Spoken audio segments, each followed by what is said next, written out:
Painted, painless learning. હાલો ભાઈ, દાખલા number 1. જો સમાંતર બાજુ ચતુષ્કોણના વિકર્ણ કેવા હોય? સમાન હોય. તો હું એક ચતુષ્કોણ દોરી નાખું, ફટાફટ મને જવાબ આપજો. એસી.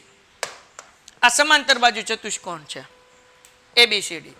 એના વિકર્ણ છે એસી અને ડીબી. આપણને શું કીધું? વિકર્ણ કેવા હોય? હલો, કેવા હોય? સમાન હોય.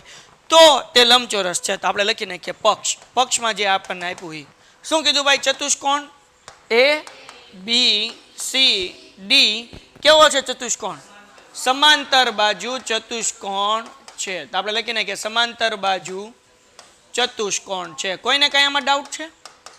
પાક્કું 100%? હાલો, આ સમાંતર બાજુ ચતુષ્કોણ લખી નાખ્યું. પછી આપણને પક્ષમાં આપ્યું કે વિકર્ણો કેવા છે? સમાન. એટલે પેલા વિકર્ણનું નામ એસી, બીજા નામ બીડી. તો આપણે લખી નાખીએ એસી બરાબર બીડી.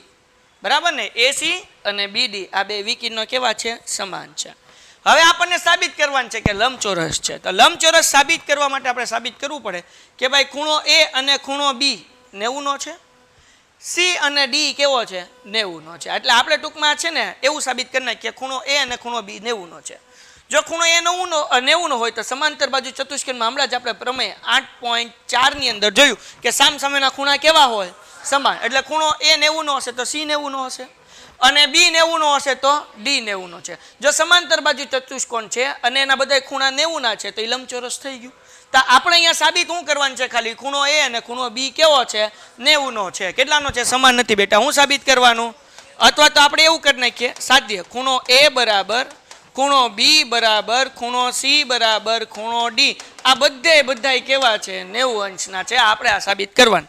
જો આપણે સાબિત કરી નાખ્યું કે ચારેય ખૂણા 90 ના છે એટલે વાર્તા થઈ ગઈ પૂરી. કોઈને કઈ ડાઉટ છે આમાં? પાક્કું ને? હાલો આગળ વ્યા જઈએ. તો હવે કેવી રીતના સાબિતી કરશું? તો બહુ ઈઝી છે ભાઈ. 2 મિનિટ થાય, 2 ત્રિકોણ ખાલી લેવાના. તો હવે જુઓ, ખૂણો એ આવો અને ખૂણો બી આવે એવી રીતના ત્રિકોણ લેવાના અને એની અંદર વિકર્ણ આવવા જોઈએ. તો પેલો ત્રિકોણ લઈ લઉં ડી એ બી. કયો ત્રિકોણ લીધો ભાઈ? ડી એ બી. તો અહીંયા લખું છું ત્રિકોણ ડી એ બી અને અહીંયાથી કરીએ સી બી એ. કયો ત્રિકોણ લીધો? સી બી એ. તો અહીંયા લઈએ ત્રિકોણ સી બી એ માટે.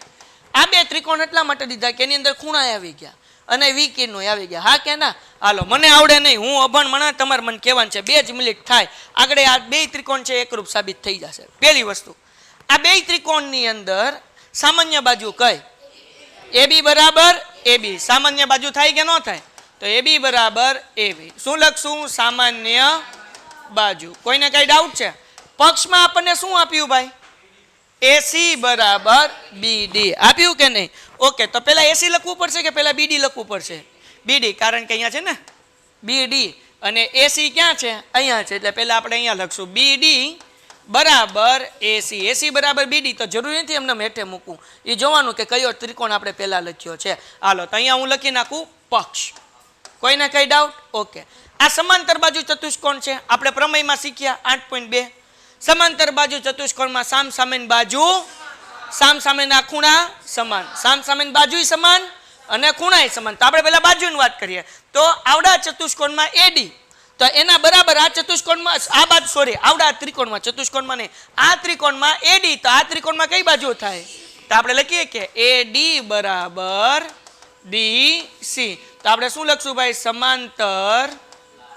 સમાંતર બાજુ ચતુષ્કોણ ની સામસામેની બાજુ સામેની બાજુ. કોઈને કઈ ડાઉટ છે આમાં? ઓકે. બાકી તમે આ તો મેં તમને સમજાવવા માટે લખ્યું, તમે લખી નાખો સમાંતર બાજુ ચતુષ્કોણ એટલે વાર્તા થઈ ગઈ પૂરી. હાલો, કોઈને કઈ ડાઉટ છે? તો આ બાજુ અને આ બાજુ બા પ્રમાણે બે ત્રિકોણ કેવા થઈ ગયા? એકરૂપ થઈ ગયા. તો આપણે લખી નાખીએ ત્રિકોણ ડી એ બી એકરૂપ ત્રિકોણ સી બી એ. કયા નિયમ પ્રમાણે? બા, કારણ કે ત્રણેય બાજુ છે. કોઈને કઈ ડાઉટ છે? હવે બે ત્રિકોણ એકરૂપ છે તો તેને અનુરૂપ ખૂણા કેવા હોય? એકરૂપ હોય. તો પેલા ત્રિકોણમાં લઈએ ખૂણો એ, પણ ખૂણો એ ન લખાય. હાલો લખી જ નાખીએ, આપણે ત્રણેય નામ નથી લખતા.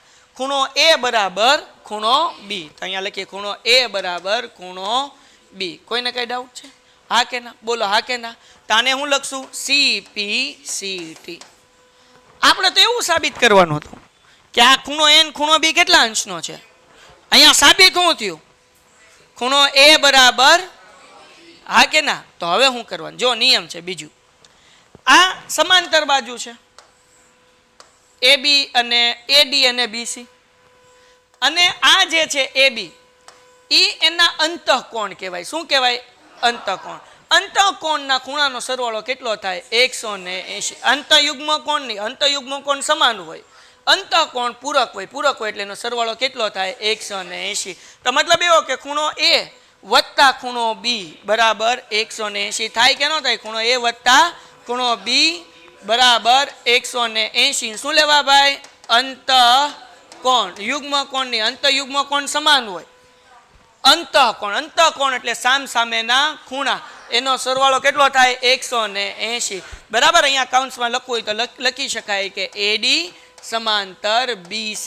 જ્યારે જ્યારે બે સમાંતર રેખા હોય એના લાઈનના જે સામ સામેના ખૂણા બને એને અંતઃકોણ કહેવાય, અને એનો સરવાળો કેટલો થાય? 180. ઓકે. ખૂણો A એમનેમ, ખૂણો A બરાબર શું જવાબ મળ્યો છે? ખૂણો A બરાબર, તો ખૂણો B બરાબર, તો B ની જગ્યાએ લખી શકું કારણ કે બે ખૂણા હરખા છે એટલે અહીંયા લખી નાખું ખૂણો A. B ની જગ્યાએ હું લખી નાખ્યું બરાબર 100 ને કેટલી વાર એ થયા? 2. તો 2 ખૂણો A બરાબર 180. તો આપણને આગળ વ્યા જઈએ. પૂરું થઈ ગયું ભાઈ. Tom Tom Tom. હાલો ભાઈ, ઉત્તર પ્રદેશમાંથી મધ્યપ્રદેશમાં આવી જાવ તમે. ટન ટણાન. થોડીક જગ્યા જોશે આપણને. હાલો, તો હવે અહીંયા 2 ખૂણો A બરાબર 180, બે ગુણાકાર છે, આ બાજુ આવે તો ભાંગાકાર. તો ખૂણો A બરાબર 180 ભાંગ્યા 2 બરાબર 90. તો ખૂણો A બરાબર ખૂણો B છે કે નહીં?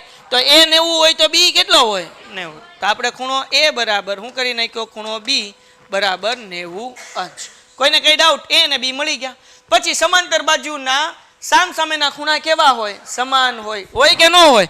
તો આપણે લખી નાખીએ કે અહીંયા ચતુષ્કોણ ABCD સમાંતર બાજુ ચતુષ્કોણ છે કે નથી ભાઈ? હા કે ના? હા તો બોલો યાર, કોણ છે. તેથી આપણે લખીએ કે ખૂણો A બરાબર શું થાય? ખૂણો C. તો ખૂણો A 90 છે તો ખૂણો C કેટલો થાય? 90. ખૂણો B બરાબર શું થાય? ખૂણો D. ખૂણો B બરાબર ખૂણો D બરાબર 90 અંશ. તો ખૂણો ABCD ચારે 90 થઈ ગયા. A 90, B 90, C 90 અને D 90. તો ચારે ચાર ખૂણા 90 છે એટલે ABCD એ શું થઈ ગયો? લંબચોરસ છે. તો આપણે લખી નાખીએ તેથી ચતુષ્કોણ ABCD લંબચોરસ છે. કેવો ચોરસ છે ભાઈ? લંબચોરસ. ઉપર કરીને લખવું હો ભાઈ એટલે ટપ્પો પડે. લે રહી ગયું હો ભાઈ. હાલો ભાઈ, તો અહીંયા ABCD લંબ ચોરસ છે. યો ભાઈ, પૂરું થઈ ગયું. તો શું કર્યું ભાઈ? બે ત્રિકોણ લીધા. આવડો આ ત્રિકોણ, આવડો આ ત્રિકોણ. એનાથી ખૂણો A અને ખૂણો B બે હરખા છે. CPCT થી આપણે સાબિત કર્યું. પછી શું કર્યું? તો કે બેયનો સરવાળો 180 થાય. કેમ? કારણ કે ખૂણો A અને ખૂણો B સરખા. CPCT થી સાબિત કર્યું. બેયનો સરવાળો 180 થાય. શું લેવા? અંતઃકોણ છે. અંતઃકોણ છે એટલે કે A એમનેમ રાખ્યો અને B ની જગ્યાએ લખી નાખ્યું A, એટલે 2A થઈ ગયા. ગુણાકાર છે બે, આ બાજુ હોય તો ભાંગાકાર. A બરાબર 90 તો B બરાબર 90. A 90 હોય તો C કેટલો હોય? 90 હોય. B હોય તો D 90. તો ચારે ખૂણા 90 ના થઈ ગયા. મતલબ એવો કે ABCD કેવો છે? લંબચોરસ છે.